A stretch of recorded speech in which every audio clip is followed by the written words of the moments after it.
Welcome. Today we are going to talk with you about breastfeeding.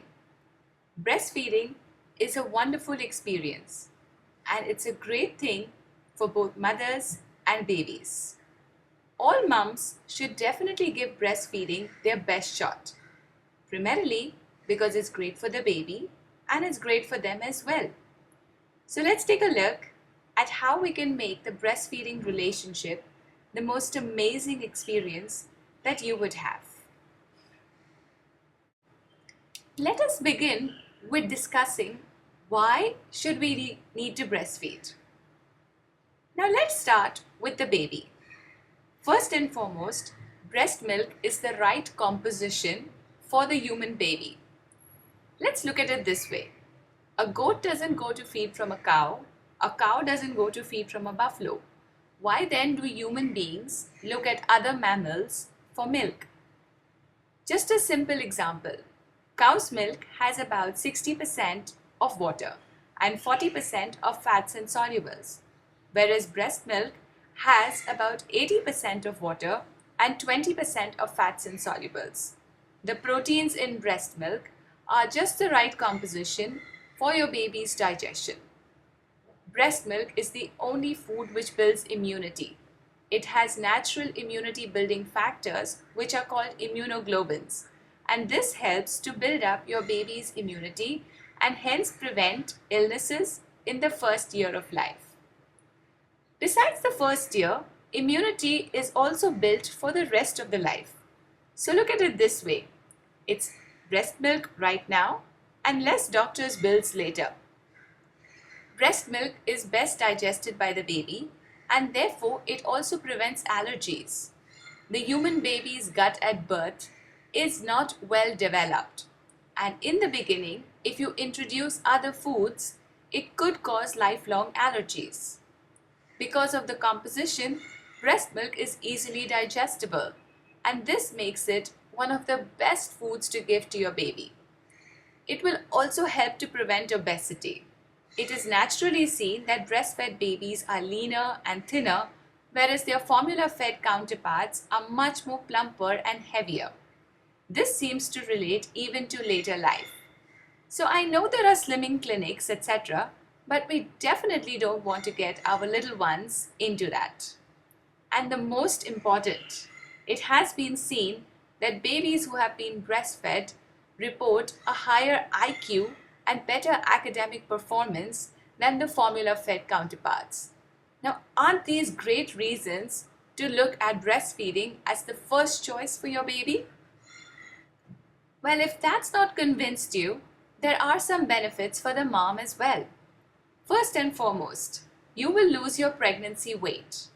Now think about it. You have probably put on anywhere between 10 to 14 kilos during your pregnancy.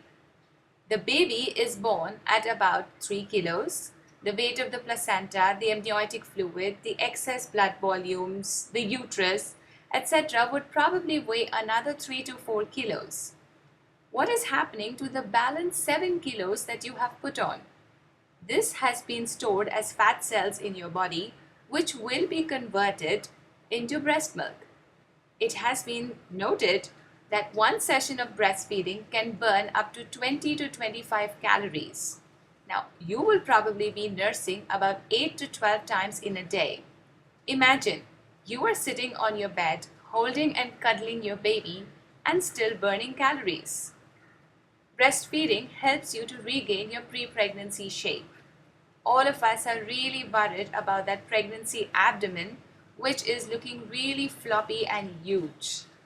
The breastfeeding hormones also release hormones which will allow the uterus to contract and go back to its pre-pregnancy size and shape. Breastfeeding gives the mother protection against hormone-related cancers such as breast cancer, uterine cancer, ovarian cancer, as well as cervical cancer. It's a great medical protection. Recent research has also shown that breastfeeding provides protection specifically against breast cancer even to your baby. Now, wow, how great can it get? It will promote bonding. Which other activity are you going to do with your baby cuddled up in your arms for hours at end. So definitely breastfeeding. It's convenient. I'm going to give you a simple example. It's the middle of the night, the baby wakes up, you are a breastfeeding mom. You don't need to switch on the light. You pull the baby to you. The baby is still a little sleepy and drowsy. The baby suckles, nurses, and then falls asleep because the baby is still sleepy and drowsy. All this without even leaving your bed or switching on the light or waking up anybody else in the house. On the flip side, if you were a formula feeding mom, your baby would get up, you would wake up, you would go to the kitchen, mix up the formula, check the temperature. In this time, the baby will be wide awake and will probably be howling loudly. Your husband's awake, the rest of your family is awake, and everybody is trying to make the baby calm. Now, once you've fed the baby, because the baby is so wide awake, the baby will take a while to go back to sleep. So what happens? You've lost your night's sleep. Breastfeeding will help you to sleep better. It's economical as well. Of course, it doesn't cost anything, and you're probably thinking, well, formula is not that expensive. But let's add a few more costs to this. A breastfed baby has better immunity, therefore falls sick less often, less doctor's visits, less medications, less tests. There are more costs as well. If you're a working parent and you have a sick baby, going to work is going to be really, really heartrending, and you will probably end up missing work. So add costs as per your downtime at work as well.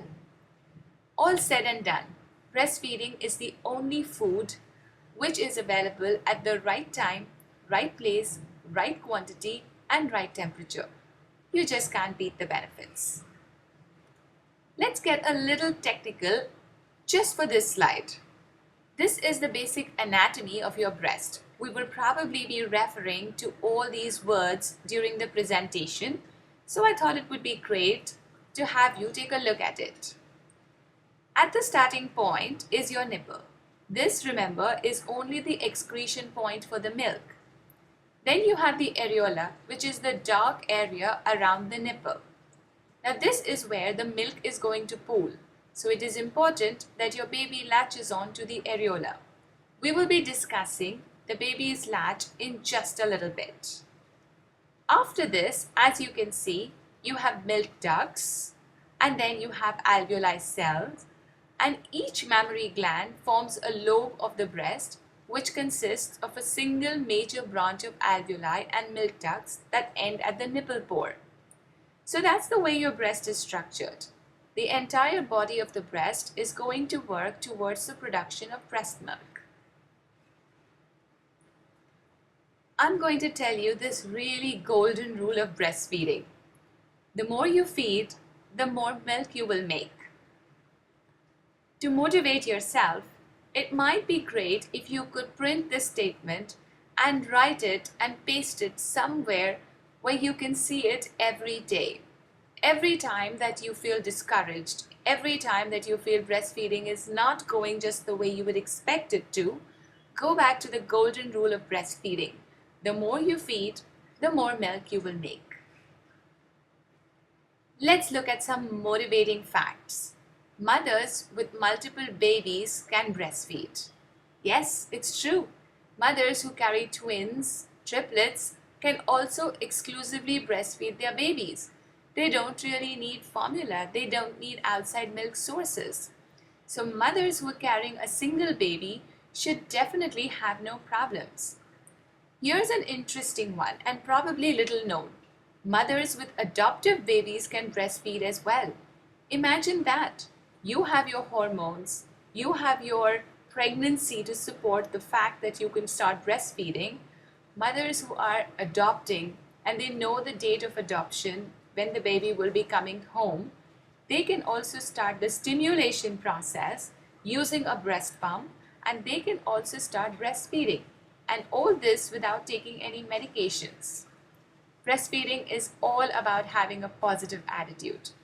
Just keep this thought in mind and remember that golden rule, and you're almost there. The battle is almost won. Here's a question that a lot of moms seem to ask. Do I need to prepare for breastfeeding during pregnancy? No. Which means no nipple preparation, no softening of the nipples, no intake of special foods, nothing.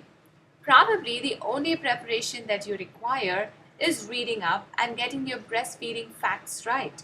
And that will prepare you for breastfeeding successfully. Now that the baby is born, it's time to start breastfeeding. One of the first things that I would like you to remember is that feed as soon as possible after birth. Remember, the baby is on high alert state immediately after birth, and this allows the baby to learn. Of course, the baby is smart and the baby already has a strong suckling reflex from the womb. And this is going to allow the baby to learn breastfeeding very effectively. But if put to the breast in the first 1 hour after birth, the baby will learn much faster. Since breastfeeding is multiple times and long hours, it is very important to make yourself comfortable. I always tell my mothers to do a self body scan. Are your shoulders comfortable? Are your arms comfortable? Does your back hurt in any way? Are your breasts feeling okay? Work on the baby's position and latch. If a baby learns well and correctly right in the very beginning, you will probably have zero breastfeeding problems all throughout. A lot of mothers will go on to feed successfully for many months, and some continue for years as well. If it was that difficult, they wouldn't be able to. So work a lot on your baby's position and latch. I will be talking to you about position and latch in just a little bit. Remember, if started well, breastfeeding can be a very fulfilling experience. We have been talking about position, latch many times. Now let's take a look at some positions that you could adopt while breastfeeding. It is also important to remember that it is not necessary that you have to feed in the positions as shown in this presentation. Remember, any position that works well for you and your baby, as long as the baby is getting a good milk transfer, is just fine. Here's the first position. We call this the cradle hold. Now in the cradle hold, the baby is positioned in the crook of your arm and is nursing on the same side. As you can see, this mother is feeding on a nursing pillow. A nursing pillow allows you to support the baby without putting any weight in your arms. This will ensure that your arms and shoulders don't get tired in the process of breastfeeding. You need to hold the baby closely and support their little bodies, particularly when they are newborns and they are not quite able to hold themselves up at the breast. Here are some more images of mothers using the cradle hold. As you can see in the first picture, the mother is using a pillow from home as well. She doesn't really need a breastfeeding pillow. The choice is really yours. We have all these apparatus and pieces of equipment available in the market, and you can choose as per your convenience. Let's talk a little bit more about the cradle hold. First and foremost, it is very important that you sit comfortably in a chair and use a footstool if necessary. If you like, you could sit on a bed as well. But if you sit on the bed, you must use pillows. Lay baby on the side with the whole body facing you. Make sure that you keep a pillow under the baby to raise the baby to the breast level. The baby's head should rest on your forearm and your palm should support the baby's back. With the other hand, latch on the baby. Support your breast with your palm and your index finger. This should be held well back from the areola. If you keep the index finger on the areola, it will restrict the milk supply. So please don't pinch your breasts to ensure that the areola goes in the mouth. The baby will be able to take a good mouthful if you support the breast correctly. Another very common and popular hold is the cross cradle hold. This is easier to hold the baby and manage the breast as you are learning to nurse for the first few times. The major reason this is easy is because the complete control of the baby's head is in the mother's hand. In this case, your forearm is going to be used to support the baby's body. For the right breast, your right hand will manage the breast. The left hand will hold the back of the baby's head and the left arm will support the baby. So really, it's the opposite arm to the opposite breast. Here's a little recap. For a cross the lap hold or the cross cradle hold, use a pillow on your lap. Place your hand on the baby's back like a football hold, but hold your baby across the lap like a cradle hold. For the left breast, right hand holds the baby and the left hand will support the breast. Now you can see this more clearly. Here, the mother's right hand is supporting the baby and the left breast is offered in the first picture. So as you can see, the complete control of the baby's head is in the mother's hand and she can guide the head to the breast. If she wishes, she can use her other hand to support the breast if she finds that the breast is heavy or she needs to guide the breast a little bit more into her baby's mouth.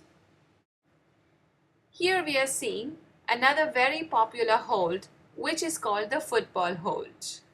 This is ideal for large-breasted mothers as well as mothers who need to avoid the baby being on their abdomen, such as after a cesarean birth.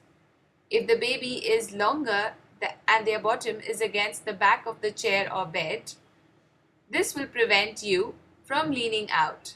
Therefore, make sure that you use pillows to be sure that the baby is well supported. In this situation, the other hand is free and it will help with the latching. The football hold is good for all mothers, especially with C-section delivery, large breasts or premature babies. What you need to do is sit comfortably, place the pillow next to you. Place the baby on the pillow with the baby's feet behind you. Don't hold his head in your hand. Support his back with your wrist. Place your fingertips and thumb behind his ears. Now, brush his lower lip with your nipple. When he opens his mouth, guide him to feed chin first. Here you can see in the picture just a little bit more clearly. You have the mother with the pillow right next to her and the baby well supported on the pillow. The mother's forearm and hand is supporting the baby and guiding the baby to the breast. If the mother wishes, she could now use her other hand to support the breast and offer the baby. Here you can see a mother feeding in the side lying position. The side lying position is great for sleeping or resting with baby or after a cesarean section. Of course, we must remember that if you are tired and are going to be falling asleep, you should have somebody with you to ensure that the baby does not fall asleep at your breast and does not suffer from any kind of suffocation or restriction by the mother. So make sure you have support if you need to rest and are feeding in the lying down position. There is a lot of myth which says that the mother's breast will sag if she feeds in a lying down position. This is not really true. So don't worry, if you need to rest your back or you need to take a little cat nap, if someone's watching you, you can surely feed your baby in the side lying position. Here's how you can get into the lying down position. Lie on your side and lie baby down next to you facing your breast. Follow the same steps as for the cradle hold. You can also actually lie on your back with your baby on top. This position is popularly known as laid back nursing. And yes, baby can feed in this upside down position as well. Here you can see some pictures of babies being fed in a lying down position. This ensures that the mother is comfortable and can rest her back while the baby is nursing. Here's an interesting way to nurse a slightly older baby, the saddle hold. It's a fun way to easily nurse babies who are sitting up. It will also work really well if your baby has a runny nose or a sore ear. When the baby lies down, the nasal passages get further blocked, or if the baby has an earache, then the ear hurts just a little more as the nasal fluids flood the ear. However, if the baby is in an upright position, the nasal passage may stay clear, or the nose may not run, or the ear will not feel as sore. So if you have a fussy baby with a runny nose or a sore ear, you might try this position of feeding, as the baby will be able to complete a nursing. If you have the good fortune to have twins, then here you can see a twin cradle hold. Both the babies are being nursed simultaneously, and this can really help the mom to have some free time for herself. Twins being fed with the football hold, both the babies are well supported on the pillow and they are nursing, and the mom can actually be hands-free. She does not really need to hold the babies because the pillow is doing a great job. And then of course you have the twin saddle hold. So for mamas who have twins, we have two breasts as well. So here you go, a slightly older baby who's learned how to sit up, and you have multiples. You can actually feed this way. Moms who have twins, do bear in mind, you can actually nurse both babies together. This will allow you some spare time for yourself. So all you need to do is, when one twin wakes up for a feeding, try and encourage the other to wake up and take a feeding as well. This will ensure that slowly they will get into the routine of now getting up together. It may not work like clockwork every time, but if it works 5 out of 8 times, that definitely saves you some time. After positions, it's now time to talk about the baby's latch.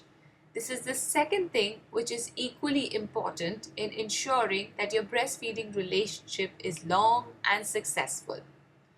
Now, when you're trying to latch on a baby, the first step is brush your baby's mouth with the nipple. The baby has a strong rooting reflex, and he will open his mouth really wide. Once he opens his mouth wide, as you can see in this picture, you are now ready to move on to the next step. As you realize that the baby has opened his mouth wide, quickly pull him onto the breast by pulling the baby towards you. Remember, the baby moves to the breast. The breast does not move to the baby. You have to remember that the baby is mobile, but the breast is fixed. Therefore, make sure you move the baby towards you and not move yourself towards the baby. If you move yourself towards the baby, you will end up bending your back, and in the long run, this is going to start causing a backache. And if you have a backache, the first thing that you will want to discontinue is, of course, breastfeeding. Once you realize that the baby has opened his mouth wide and has now grasped the areola, just watch. Baby's gums should cover approximately 1 inch of the areola. Remember, the areola is the dark part around the nipple, and this is where the milk pools. Make sure the baby's lips are open. That means they should be flanged open. As you can see in this picture, both the baby's upper lip and the lower lip are outward turned. If the lower lip is inverted, that is turned in, try simply pressing down on baby's chin to avert the inwardly turned lip. This is really important because this is what is going to release the baby's tongue, and that's how the baby is going to be able to get the milk. Now is a good time to do a self-scan. If your baby is latched on and sucking correctly, you should not feel any pain. I'm going to reiterate here and remind you again. The baby's mouth should be wide open and both his lips should be turned outwards. See, can you see in the picture? The upper lip and the lower lip are both turned outwards. Let's quickly recap. Wait until the baby opens wide, so the mouth is wide open. If the mouth is not wide open, the baby will get only the nipple and not the areola. We want the areola to go into the mouth to ensure that the milk transfers to the baby. Don't push. Allow the baby to be able to open his mouth wide and take a mouthful of the areola. The mother and the baby should be able to look into each other's eyes, which means that the baby's chin has to be touching your breast. Here you can see a graphical representation of how the milk is collecting behind the areola. If the baby takes a major portion of the areola, the milk sinuses are now in his mouth and he will be able to squeeze the milk out. Therefore, the areola should be almost covered and the lips should be turned out. I'm repeating this again. This is one of the major reasons for moms to get sore nipples. Sore nipples will invariably turn into cracks. Cracks will start bleeding and that is going to result in your wanting to stop nursing. Here are some signs that you have a good latch. The tongue is seen when the bottom lip is pulled down. This will only happen if the bottom lip is flanged open. While the baby is suckling, you will be able to see the baby's ears wiggle. There is a circular movement of the jaw rather than only rapid chin movement. The baby's cheeks appear rounded and puffed. You do not hear clicking or smacking noises. So if you hear your baby doing, it doesn't mean that he's enjoying your milk. It just means that his mouth is going empty. You can hear some swallowing. The baby's chin is touching your breast. Your baby ends the feeding with signs of satiety and satisfaction. These signs will include the baby looks relaxed, falls off the breast, has open hands, and or falls asleep. Isn't that every mom's dream? Once you feel that your baby is done, you need to remove the baby from the breast. Be sure to break the suction between the gums, not the lips, when you take the baby off the breast. The baby has a very strong grip on your nipple and areola. If you pull the baby away, you are definitely going to injure yourself. So what do you need to do? Slide your finger into the corner of the baby's mouth. Make sure you insert the finger between the gums. When you feel the gums part, that is when you move the baby away. This ensures that the suction is broken and there is no pressure on the areola and nipple as you move the baby away. Now that we've figured out a lot about initiation of breastfeeding, early issues, as well as the position and the latch, which as per me is the most important aspect of breastfeeding. Believe me, if you get your position and latch right, 99% of all breastfeeding problems are taken care of. But of course, there are some frequently asked questions, and that's what I'm here for, to give you answers to your frequently asked questions. The first question that most moms have is when will milk secretion start? It's really very normal for us to start pressing our breasts to check if the milk supply has started as soon as the baby is born. But that doesn't really happen. The first milk that your baby will get is called colostrum. Sometimes it is yellow and sometimes it is clear. In olden days, it used to be called dirty milk, and a lot of times mothers were asked to express and throw it away. But now we know that it is actually very rich in proteins and helps the baby from getting sick because it has a lot of immunity factors. It helps to flush out the baby's digestive system. And now we call colostrum liquid gold. Colostrum will slowly turn to white milk. The more you nurse, the quicker the true milk will come in. it usually takes 2 to 4 days. If you have a cesarean section, it will take longer. However, the general question is this enough for the baby? And the answer is yes. Remember, your newborn stomach is the size of a marble and the capacity is about 3 to 5 ml. So the baby does not really need much more milk than this. The baby will cry, but this is nature's way of asking the baby to come close to you. Whenever the baby cries, a mother's natural instinct is, let's put the baby to the breast, the baby's got to be hungry. And that's what nature wants, isn't it? The more you nurse, the quicker the true milk will come in. So that's the plan. Make sure you nurse your baby at least 8 times in the first 24 hours and 8 times every day thereafter. This will ensure that your milk supply sets in, gets established, and you do not have any shortfall and are able to nurse your baby completely by yourself. Is there any difference between the quality of milk that I produce? All mothers are going to produce foremilk and hindmilk.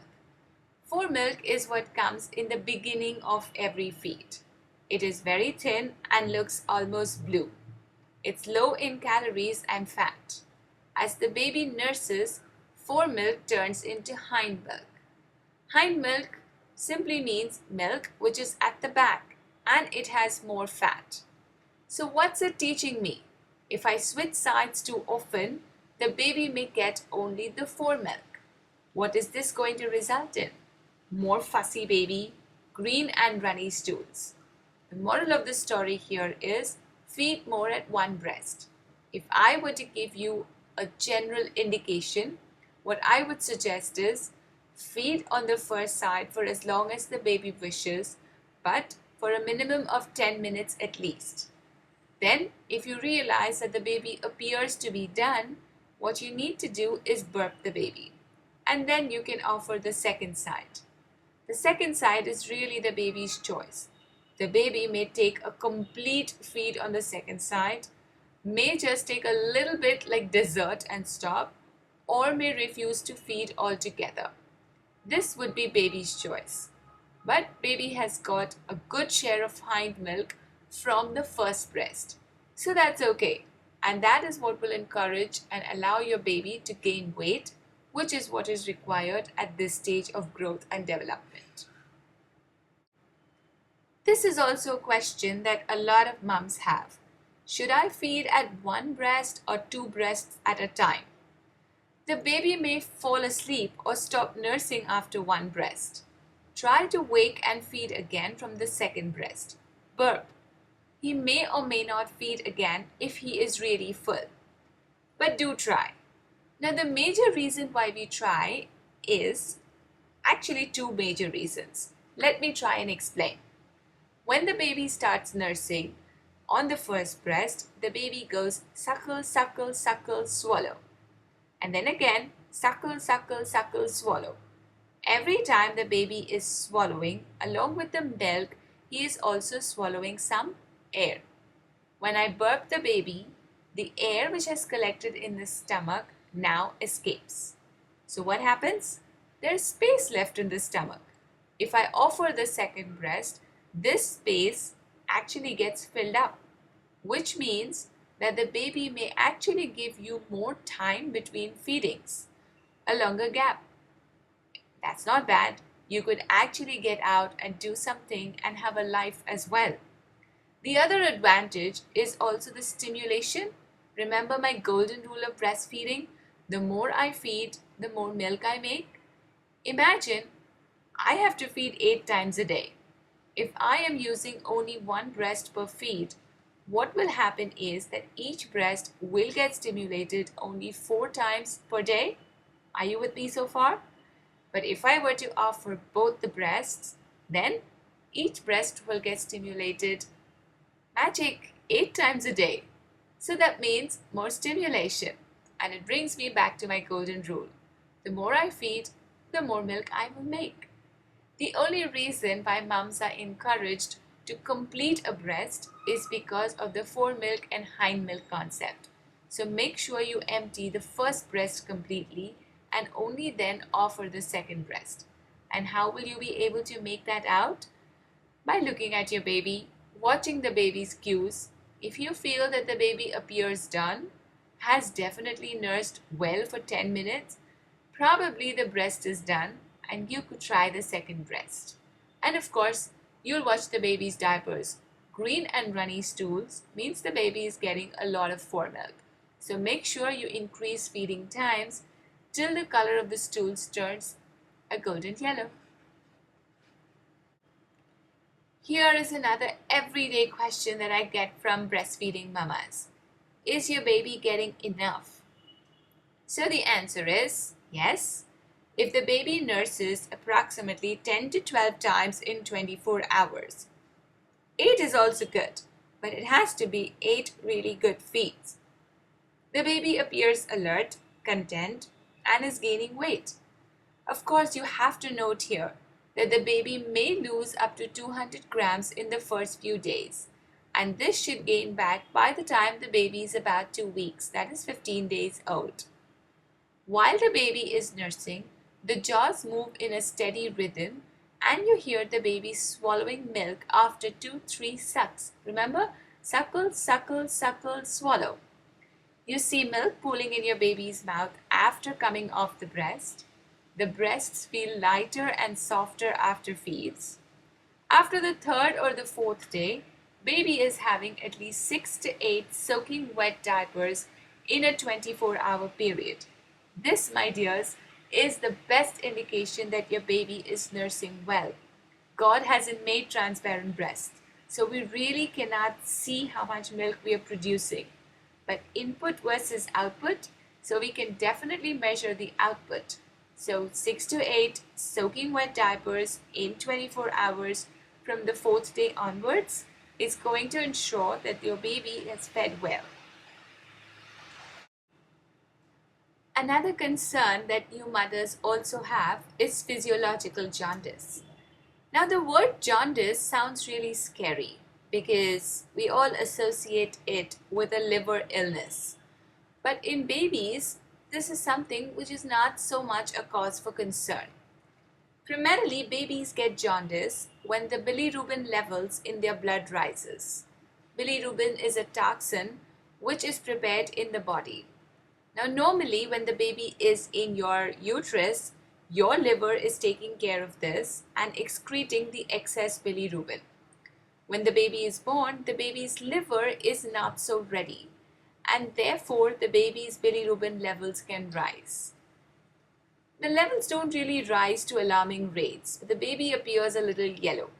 Some of the natural things that you could do is expose your baby to morning sunlight.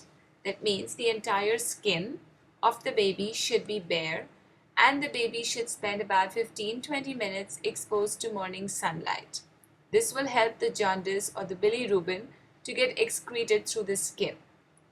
Bilirubin can also get excreted through urine and motions. And this will only happen if the baby nurses frequently.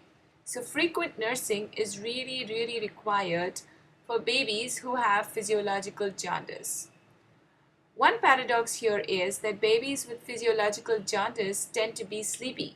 So in the initial few days, it is very essential to wake up your sleeping baby and nurse. We come back to the same original phenomena. The more I feed, the more milk I make. And the more milk I make, the more the baby is going to urinate and pass motions. And this will help the baby to rid itself of bilirubin, which is technically a toxin and should not be a part of the baby's system in high amounts. Another very relevant question on your mind would probably be how long to breastfeed. I would divide this into 2 parts. How long should I breastfeed per feed? And the answer here would be a minimum of 10 to 20 minutes. The maximum would be really baby's choice. But if you realize that your baby is nursing for longer than 45 minutes per feed, then you know that the baby is really having fun or doing some time pass and you need to get yourself evaluated. The next question is how long in terms of duration. So the World Health Organization, Indian Academy of Pediatrics, UNICEF all recommend that the first 6 months should be exclusive breastfeeding. Ideally, moms should continue nursing for up to 1 to 2 years. After 6 months, you can start introducing some form of solid foods to the baby as well. Normally, if I were to evaluate the advantages of breastfeeding, babies who are breastfed for 2 years would get 100% of the breastfeeding advantage. But babies who are breastfed for 6 months get 75% of the breastfeeding advantage. Can you see? The first 6 months of a baby's life, breastfeeding holds the maximum benefit, 75%.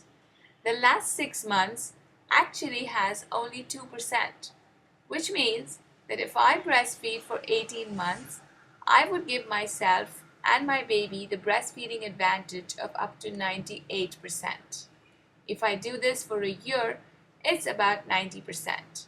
So the benefit of breastfeeding is not pro rata. It's not 25% per 6 months for 2 years. It's really the highest in the first 6 months and the lowest in the last 6 months. Weaning actually means bringing your baby off breast milk. That means I am giving something other than breast milk to my baby.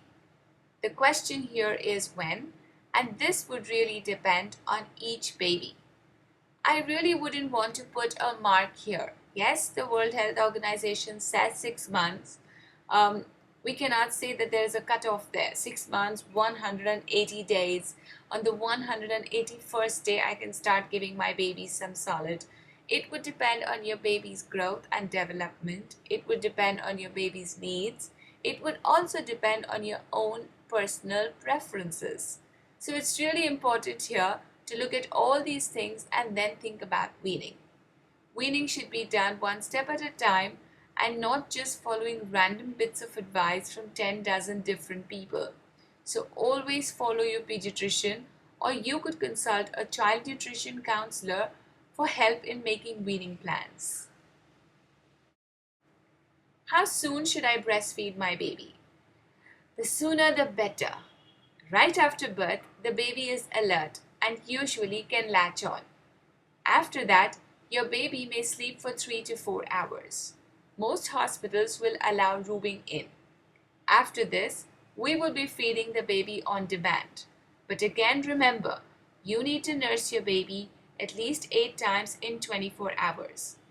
In your file, we've given you breastfeeding logs, so you can make sure that you fill this out and ensure that your baby is getting the required feeds every day. So the World Health Organization says 6 months exclusive breastfeeding. What if I'm a working mother? What if I have only 3 months of maternity leave? Okay, great, I have 6 months of maternity leave, but I still need to get back to work after that. What do I do then? Well, you could look at expressing breast milk. Once you've got the breast milk expressed and you need to serve the milk, keep the milk in hot water and just warm it. Do not heat it directly on the gas or in the microwave. All the antibodies will be lost. As long as milk is in the breast, it won't get spoiled. So even if you don't feed for the whole day and come back and express or feed the baby, that's good milk. Cleaning the breast does not require any separate soap. An oily areola is required for the baby to suck easily. If you are expressing milk, squeeze from the base, and you can also use breast pumps. What happens if I'm sick? Well, breastfeeding should never be stopped even if you are ill. Always consult your doctor to check if the medications that you are being given are not a problem for a breastfeeding mom. There are very, very extreme cases when breastfeeding is asked to be stopped if a mother is really unwell. Even HIV positive mothers breastfeed. So the very, very extreme cases would include chemotherapy, radiation, surgery if at all, where the mother has to be given general anesthesia, and would probably be on high dose antibiotics after the surgery. So, really, breastfeeding is not a problem for common illnesses like the coughs, colds, flus, etc. In fact, breastfeeding provides your baby antibodies. These antibodies will be prepared in your body long before your body exhibits any symptoms. Did I make any sense at all? Look at what happens, right? For example, I have a cough and a cold. The cough and cold symptoms made their appearance on the 15th of the month, but technically the virus or the bacteria was in my body for at least a week to 10 days prior to the symptoms making an appearance. So what's happening? When the virus and the bacteria entered my body and started multiplying, my body started making antibodies. And these antibodies got into my breast milk and went to the baby. So my body, which was fighting with my virus, has also sent these fighter cells to the baby already. So your baby is well protected and you don't need to worry about your coughs and colds. Of course, you need to maintain hygiene. If you sneeze on the baby or you do not wash your hands well, then your baby will surely catch the virus as well. In our country, breastfeeding diets are really special, or should I say postpartum diets are really special. But for a breastfeeding mom, you need to have a healthy diet with good food. Ice creams provide calories, but instead you should take vegetables, cereals and fruits. Have a balanced diet and you can consume all foods that suit you. They don't really affect the baby. So if eating chola and rajma are okay for you and you do not get gas or flatulence, then you can go ahead and have it. So don't worry about that. Make sure that you have a balanced diet. Technically, you can follow the same diet that you have been prescribed during pregnancy. When you're pregnant, you need about 300 to 500 extra calories to sustain the pregnancy. When you're a breastfeeding mom, you need 300 to 500 extra calories to sustain breastfeeding. It's really the same diet. If you feel that your breast is really hard before you start a nursing, which means your breast is feeling engorged, this can happen. If you have not nursed for 4 to 5 hours, the breast will get hard. Or if the baby has not been nursing effectively, the breast will get hard. The baby will find it really difficult to latch on. See if you can squeeze the breasts a little or massage them, and then you can use a warm fermentation, that means a hot fermentation, then express some milk, feed the baby, and then finally use some cold fermentation. So the hot comes before the feeding and the cold will come after the feeding. Engorgement should settle down once the baby is nursing well. If engorgement, heaviness or hardness of the breast persists, you should consult a lactation counselor who will help you to ensure that the baby is latching on and feeding well. A lot of mothers have nightmare stories to relate about breastfeeding. And some of them talk about painful nipples, sleepless nights, and some will have probably also spoken about infections and surgeries. What they have mentioned is what is called a condition such as breast abscess. Primarily what happens is that when I am a nursing mom, in case there is a duct which gets blocked, that area will have milk collecting. The milk will now start getting infected because it is not empty. Because it gets infected, that particular breast will have swelling in that area, which means in that lobe. It will feel tender, red, and will hurt if you press. A breast abscess has to be treated immediately by a doctor with antibiotics. So if you realize that you have a tender, red, and painful area on your breast, please report to the doctor. If the bacteria keeps growing, the treatment becomes much more painful and it could really be a minor surgery as well to drain the duct. This has nothing to do with cancer. In fact, breastfeeding reduces your chances of getting cancer. Another question that moms often ask is how often to feed at night, or can I just give one bottle in the night? Well, the answer really is no. At night, your breast makes more milk. The hormone which produces breast milk peaks in the night, and therefore it's ideally suited that if the baby wakes up and needs a nursing in the night, you should feed the baby. Ideally, the baby will follow the same cycle of nursing every 2 to 3 hours in the first few weeks. As the baby gets adjusted to life outside the womb and starts having night and day cycles, you will realize that the baby now sleeps a little better and gives you longer gaps at night all by himself. Let's come back to some concerns again that working mothers would have.